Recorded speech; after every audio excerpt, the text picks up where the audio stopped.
नमस्कार, तेज हरियाणा से गुरविंदर पन्नू। ऐलनाबाद उपचुनाव से जुड़ी हर अपडेट हम आप तक पहुंचा रहे हैं। इस वक्त मेरे साथ आईएनएलडी की तरफ से महिला महासचिव सुनैना चौटाला है, जो लगातार महिलाओं के बीच में जाकर ग्राउंड जीरो पर जाकर वो प्रचार कर रही है। और इस महिला शक्ति की जो पूरी टीम है वो लगातार अभय सिंह चौटाला के पक्ष में प्रचार कर रहे हैं। हम उनसे बातचीत करेंगे। सबसे पहले मैम, आपका बहुत बहुत स्वागत है। धन्यवाद पन्नू। राम राम। मैम, कैसा रिस्पांस आपको नज़र आ रहा है? आप तो इससे पहले भी आपने डोर टू डोर किया था, लेकिन अब आप पूरी हल्के में जा रहे हैं। किस तरीके का आपको समीकरण नज़र आता है? कैसा रिस्पांस है? देखो, जो मैंने पहले किया था उससे अगर मैं 3 गुना कहूँ तो मुझे उससे 2 गुना और 3 गुना रिस्पांस जो है महिला शक्ति में, और जो जेंट्स हैं वो भी आज मुझे हर गांव में ये आश्वासन मिल रहा है कि जो आगे हमने वोट परसेंट दी थी उससे हम 3 गुना ज़्यादा वोट परसेंट देके अभय सिंह जी चौटाला को विजयी बनाएंगे। लगातार जो विपक्ष की तरफ से, खास करके जो बीजेपी के प्रत्याशी हैं गोविंद कांडा, वो कह रहे हैं कि अगर उन्होंने इस्तीफा दिया था तो फिर दोबारा से चुनाव लड़ने का मतलब नहीं है। लगातार उनके एमपी की तरफ से भी तमाम जो नेता कह रहे हैं। कांग्रेस की तरफ से कुमारी सैलजा का भी बयान आ रहा है कि उनका कोई औचित्य नहीं बनता है। उन्होंने कहा था कि मैं दोबारा चुनाव नहीं लड़ूंगा, मगर हल नहीं हुआ, फिर भी वो चुनाव लड़ रहे हैं। देखिए, अगर हल नहीं हुआ तो हम क्या लड़ाई छोड़ दें? सबसे पहली बात, लड़ाई लड़ना हमारा लोकतंत्र है, हमारा हक है। जब तक हमारा हक नहीं बनेगा, मिलेगा हमें, तब तक हम लड़ाई लड़ते रहेंगे। और रही बात एक सीट की, वो कहते हैं तो जो कांग्रेस है ये अपनी झेप मिटा रही है।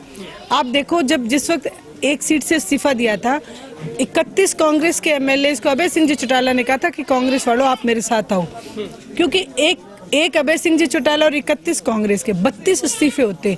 आज 32 जगह बाई इलेक्शन हो रहे होते। क्या ये आसान काम था? एक इलेक्शन के लिए सरकार के पसीने छूटे हुए हैं। एक क्रिमिनल को इन्होंने टिकट दिया है, बीजेपी का कैंडिडेट इन्हें नहीं मिला। क्या 32 जगह कैसे ढूंढ लेते ये? पहली बात। दूसरी बात, एक कैंडिडेट मिला है, उसके पीछे 4-4 बसें पैरामिलिट्री फोर्स लगा रखी है, पूरा प्रशासन लगा रखा है क्रिमिनल के लिए।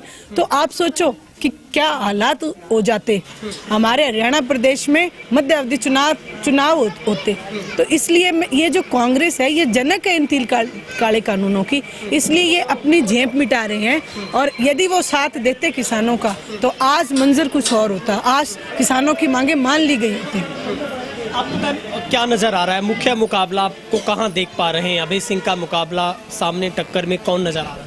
देखिए, ये जो चुनाव है ये एक अभय सिंह जी चौटाला का नहीं है, ये इंडियन नेशनल लोकदल का भी नहीं है।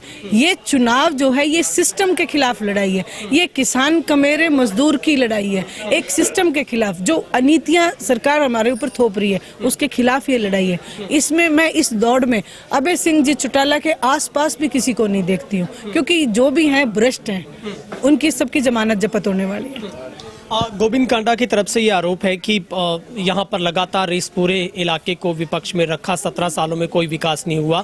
और वो ये भी दावा ठोक रहे हैं कि मैं 3 सालों में 17 सालों का विकास करूंगा। इस दावे में कितनी हकीकत समझी?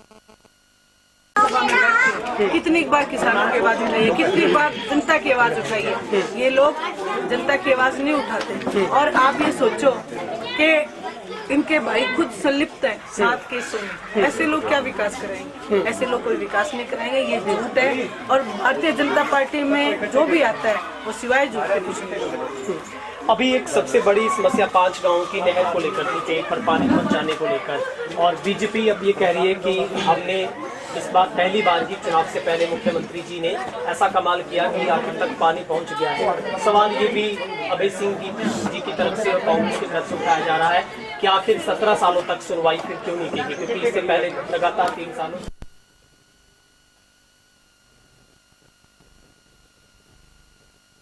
मैं कह रही हूँ, इनके तो जो नेता है खुले आम स्टेज पे कहते हैं गाड़ी ले जाओ, घोड़ा ले जाओ, हमें इलेक्शन जिता दो। इन्हें कुर्सी जीतने से मतलब है। जिसके पास कुर्सी थी उसने लोगों के लिए कुर्सी छोड़ी है। ऐसी हिम्मत ये कभी नहीं कर सकते, क्योंकि गोपाल कांडा आता है फिर मैदान में, क्यों नहीं गया टिकरी बॉर्डर पे? आज तक ये लोग कहीं कभी नहीं दिखे। तो ये लोग किसी का भला नहीं कर सकते। रही बात तेल पे पानी की, आप सोचो जो हमारा नीमला माइनर, ये सारे काम ओम प्रकाश जी चौटाला के कर रहे हैं। तो ये लोग सिर्फ अपने जो है ना झूठे थोथे ढोल बजा रहे हैं। ये जो एलनाबाद की जनता इसको बखूबी जानती है, इसलिए वो इनकी बातों पे ध्यान नहीं देते। अभी धीरे धीरे जैसे दिन बीत रहे हैं, 30 तारीख का वक्त नजदीक आ रहा है, कितने आप आश्वस्त मानते हैं आईएनएलडी की इस जीत को लेकर? क्या निश्चित तौर पर ये 2024 का एक सेमीफाइनल है जिसको भी चौटाला भी कह रहे हैं कि 2024 की तैयारी इसी चुनाव से तय होगी? उसका रीजन है, वो इसलिए कह रहे हैं क्योंकि ये जो इलेक्शन है इसको पूरा विश्व देख रहे हैं, क्योंकि पूरे हिंदुस्तान में एकमात्र ऐसा इस्तीफा है जो वैष्णवी चौटाला ने किसानों के लिए दिया, और पूरे विश्व में किसान आंदोलन, पूरे विश्व में, तो इसलिए ये इलेक्शन ये तय करेगा कि जो किसान कमेरे और मजदूर की बात करेगा ना, वही एक राज करने का हकदार है। ये इलेक्शन ये साबित कर देगा, और आप देखना मध्य अवधि चुनाव जरूर होंगे, भगदड़ मचेगी विपक्षियों में। क्या लगता है आखिरी सवाल में, कितने मत से आप जीत मानते हैं? क्योंकि पूरी यहाँ की आवाम को तो यही इंतजार है, लोग अपने अपने तरीके से कयास लगा रहे हैं। आपको क्या लगता है इस बार चौका लगेगा? कितनी मजबूती से चौका लगेगा? छक्का लगेगा, चौका नहीं छक्का लगेगा। और दूसरा जो जिस हिसाब से लोग कह रहे हैं, मैं 70,000 से ऊपर की जीत। ठीक है, बहुत बहुत शुक्रिया। हमारे साथ एनएलओ महिला महासचिव सुनैना चौटाला बातचीत कर रहे थे, जिन्होंने बड़ा दावा किया है इस बार अभय चौटाला की लगातार चौथी बार नहीं बल्कि सिक्सर के तौर पर रिकॉर्ड तोड़ जीत होगी, और इस बार जो जीत का मार्जिन है वो पिछले तमाम चुनावों का रिकॉर्ड तोड़ देगा। कैमरामैन टीम के साथ गुरविंदर बल्लू, तेज हरियाणा, इलाहाबाद।